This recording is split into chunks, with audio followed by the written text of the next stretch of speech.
read day 1 as well, which is called When We Care Too Much It Hurts. Caring too much can be more harmful than helpful. The idea that we should be caring and compassionate individuals is not a new concept. We are taught at a very young age to care about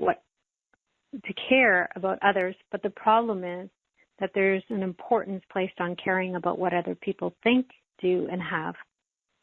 We are often programmed to care more about others' lives and their opinions than our own lives and opinions. What will the neighbors think? Stop doing that. Everyone's watching. We learn to care so much that we are in constant judgment or fear of judgment, judging whether others are good or bad, rich or poor, kind or mean, healthy or unhealthy, judging whether they like us or not, whether they approve of what we're doing or not doing. Caring more about others becomes a distraction from caring about ourselves, and it also opens us up to deep hurt and more harm than good. When I was knee-deep in the fitness and wellness industry, I was a sponge for knowledge. I was constantly taking courses, reading books, and studying research. I was consumed with finding out how the body works and what makes it tick. I was addicted to health and sharing that message with others. It fed my childhood desire to save the world. In truth, it wasn't just a strong desire. It became my responsibility. In other words, I made it my mission, my responsibility.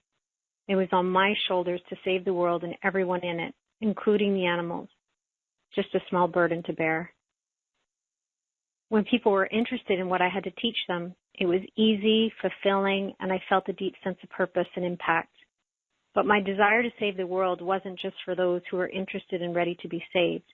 I wanted to help everyone, whether they wanted help or not. I thought if I could just teach them what I knew, they would see how important it was, and they would make a change they needed to become healthy. I would give them advice when it wasn't welcome. I would invest much time and energy trying to make others see the truth. I wanted them to get it so badly it consumed me. My love for them was fierce, and I would stop at nothing. I cared so much that if they didn't change, I felt responsible. I cared so much that I became attached to whether they changed or not. I cared so much that I became attached to them taking the information and doing something with it. I cared so much that I became anxious and I worried about others constantly. I cared so much that I alienated some people in my life because I wanted so badly for them to be healthy, happy, and live a long life. When they didn't get it, or I wasn't able to help them, I was devastated. I carried them with me as one of my failures. I had failed to help them. I had failed to help them see. I had failed to change their mind. I had failed.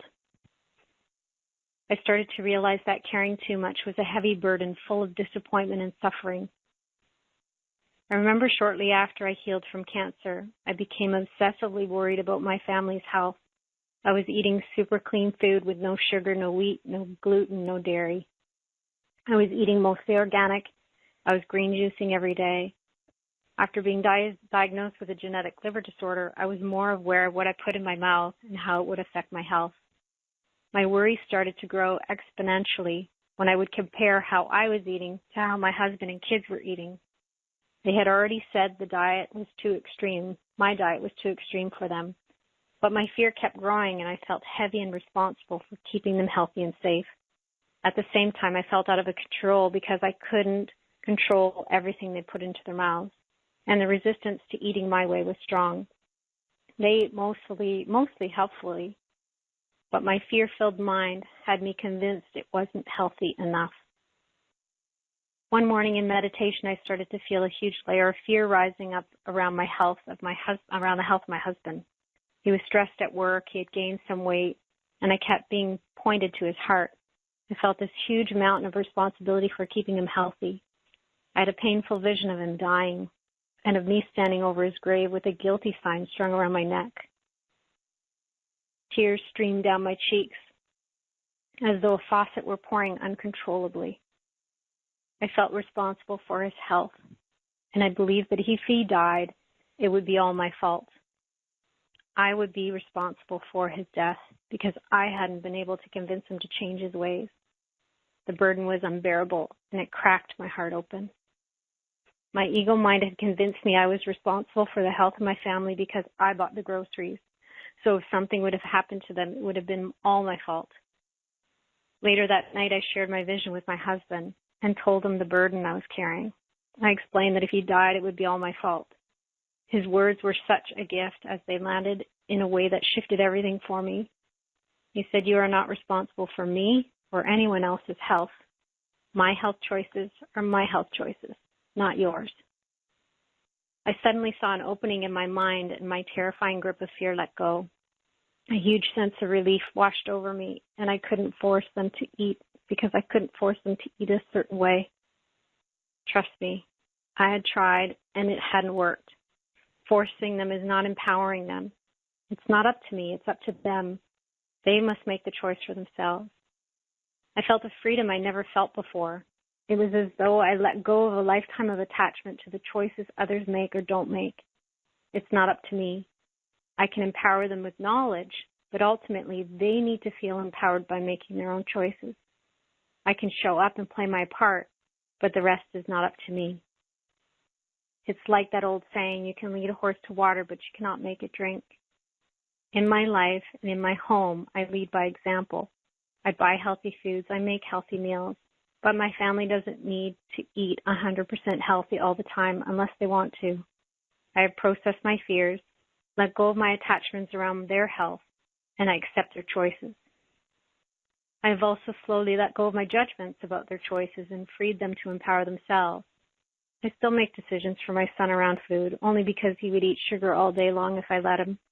The difference is when I do say no or yes to certain foods, it is now coming from a place of love, not paralyzing fear and control disguised as caring. We are programmed to care so much that we want to help, give advice, fix, change, and make right what we think is wrong in other people's lives. The truth is that other people's lives are none of our business, but we make them our business, and that comes at a great sacrifice and much suffering. Let's take a look at the news for a moment. Do you feel better or worse when watching, reading, or listening to the news? I've come to believe that CNN stands for constant negative news. We are bombarded with images and stories that build fear and make us feel guilty for what we have, bad for what we don't, and even worse for others. When we care so much that we feel sick to our stomach or develop chronic anxiety about everything that's going wrong in the world, we are not helping. We are causing more harm. We are causing more harm to our own well-being, but we are also adding fear to an already fear-filled world. Caring for others in the form of worry is the same as sprinkling them with fear. I used to believe that caring showed others that I loved them. People don't need you to care in the form of worry. People want to feel loved, and caring too much is not an expression of love. It's an expression of fear. So not only are we adding more fear to the pot, we are causing more suffering inside our own mind as we learn to chronically fret and worry about others. That is not loving to others or to ourselves. The world doesn't need more fear, and neither do we. What we all need is more authentic, genuine expressions of love sprinkled with empathy and compassion. Empathy calls us to imagine how they must be feeling and loving them in spite of those feelings. It is about being present for them to express and share how they feel without our judging them and trying to fix or change how they feel. Just love them in that moment and hold space for them to feel fully so they can heal is enough. Instead, we are taught to sympathize with others and their situation. But sympathy is about feeling sorry for them. People don't need us to feel sorry for them, and it only leaves us feeling bad at the same time. Meeting them in fear with our own fear is not helpful. Meeting their fears with your unconditional love and being a compassionate witness allows them to feel heard, seen, and understood, and at the same time allows us to hold the high note and stand strong in the energy of love. Today I do my best to see everyone through the lens of love. I honor where they are and accept that some are willing to heal and some are not. The difference from the way I used to be is I now see everyone as capable. I see everyone's potential, and I focus on that without attachment. I know that beyond their fear is all the love they could ever need or ask for. We all have access to that love. Some will turn toward the love and say yes, and others will turn away from it and say no. I accept and honor them anyway. I love them just the same. Now, that doesn't mean I devote my time and energy trying to help them all. I simply love them and trust my heart to lead me. I will either be guided to help them or I won't. My responsibility is not to save the world anymore, but to support those I am meant to support and free everyone else to live their life. I trust that if someone is meant to work with me, they will find their way back, or they will find someone else who is. The pressure is off my shoulders because I took it off. The burden is no longer mine to carry because I put it down. It is no longer mine to carry because I put it down. I no longer care too much because I have learned to love deeply without attachment, and that has been the biggest gift I could ever give myself and the world.